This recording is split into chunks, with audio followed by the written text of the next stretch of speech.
jamaah dari Malaysia. Ada yang mengatakan umroh pertama, kedua, ketiga sunnah, tapi keempat dan seterusnya makruh jika belum menunaikan haji. Katanya adalah lebih baik simpan duit untuk pergi haji. Keterangan kami bukan tak ada niat untuk tunaikan haji, tapi gilirannya adalah agak lama. Dan kalau kalau pakai paket privat sangat mahal. Apa pendapat Pak Ustadz? Adakah wajib simpan duit pergi haji? Betulkah makruh umroh yang keempat, kelima, berikutnya itu? Dalil yang mereka pakai itu begini. Nabi umroh itu tahun ke-6, tahun ke-7 qadha, tahun ke-8, tahun ke-10, 3 kali. Yang qadha ini Nabi tak ikut, Abu Bakar yang pergi. Tahun ke-6, tahun ke-7, tahun ke-8 pembebasan kota Makkah, tahun ke-10, 4. Sebetulnya yang 3. Makanya kata dia yang keempat itu makruh. Tak bisa dijadikan dalil. Jadi umroh itu silakan mau umroh berapa kali, karena kita pada hakikatnya juga sudah nyetor ongkos naik haji.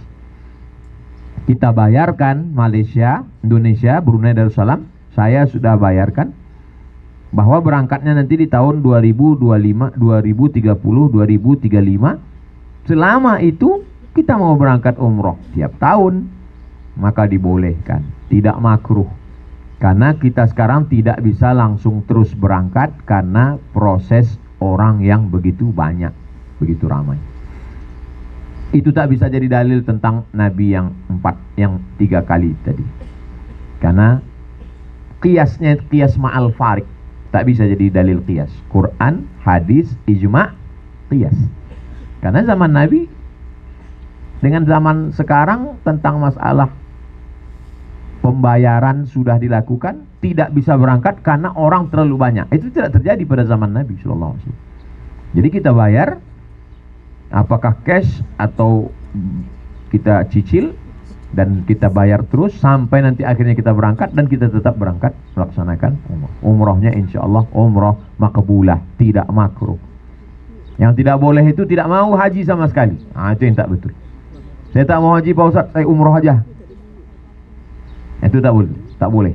Karena haji wajib man istata'a ilaihi sabila, bagi siapa yang mampu.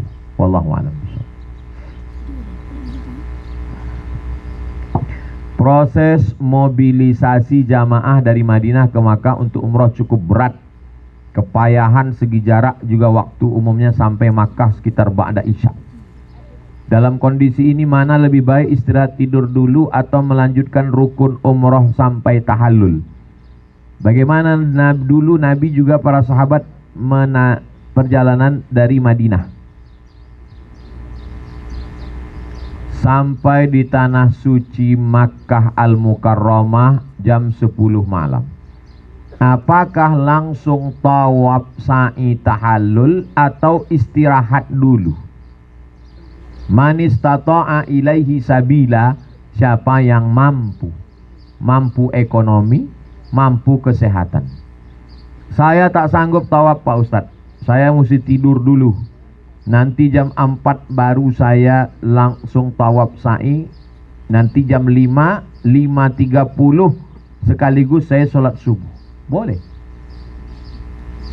Karena tidak mesti ada syarat waktu terbit matahari waktunya habis. Tidak.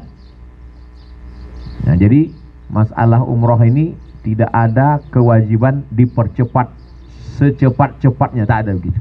Tidak ada istilah takjil seperti bulan Ramadan, takjil iftar, menyegerakan berbuka, tak ada. Jadi setelah dia pakai ihram, kapan dia mampu melaksanakan tawaf, habis itu sa'i, tahallul. Saya sanggupnya habis subuh besok, habis subuh dilaksanakan. Sampai di Makkah, tidur dia. Habis sholat subuh, kenapa selama ini orang cepat-cepat mau tawaf? Takut melanggar larangan itu yang dikhawatirkan. Kalau sanggup dia, misalnya orang tua kita tak mampu, kita nanti habis subuh jam 9 kita kasih tahu, jaga larangan-larangan, baru dilaksanakan tawaf, sa'i dan tahallul. Berdasarkan kemampuan, kesehatan. Wallahu a'lam bishawab.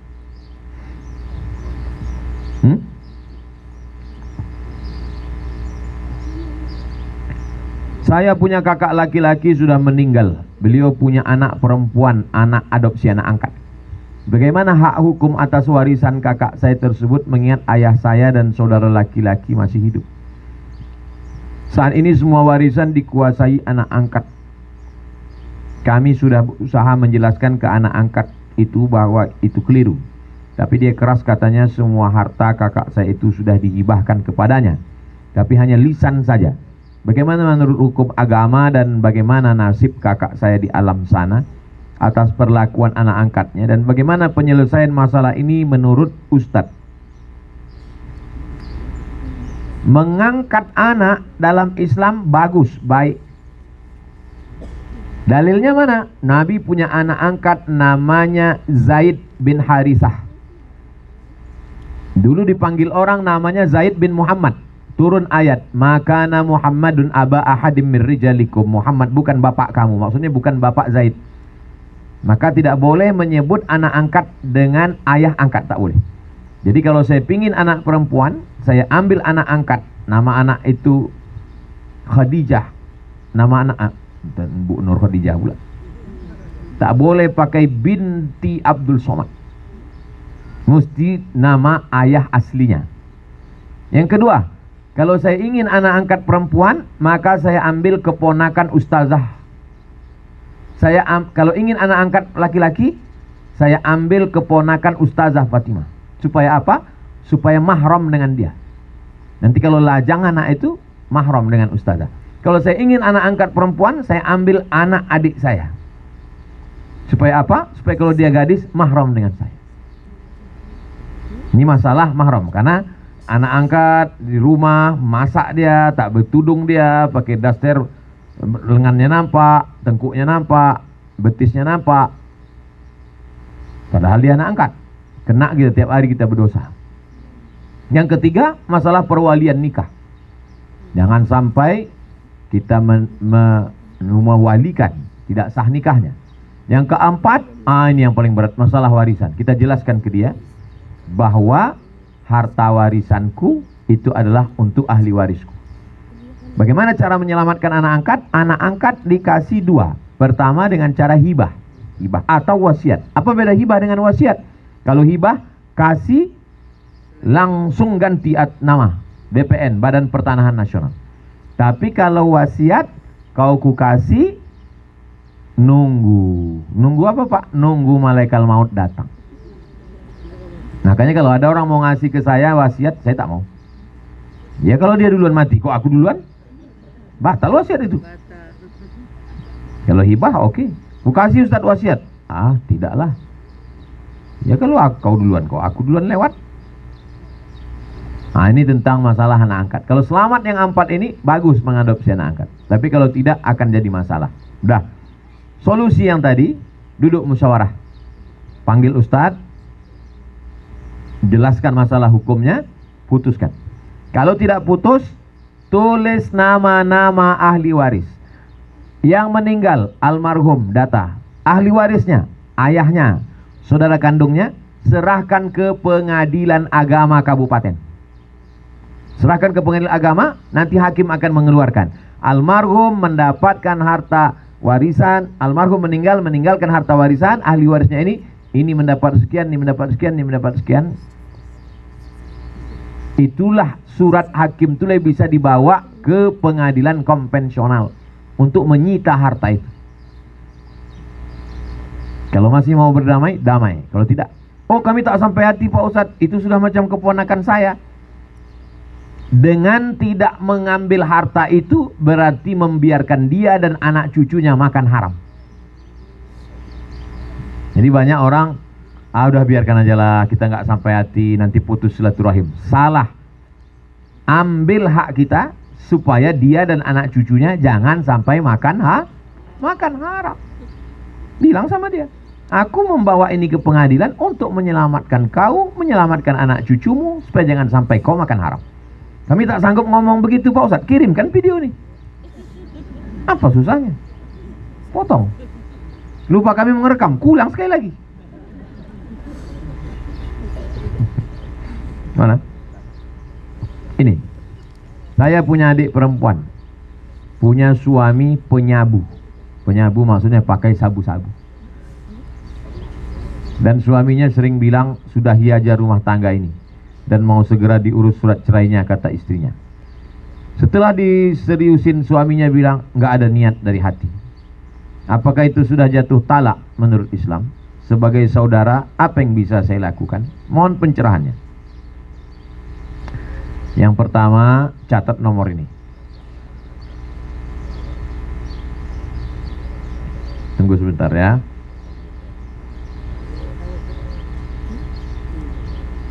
Catat nomor ini 0813 11442193 0813 11442193, nomor BNN, Badan Narkotika Nasional.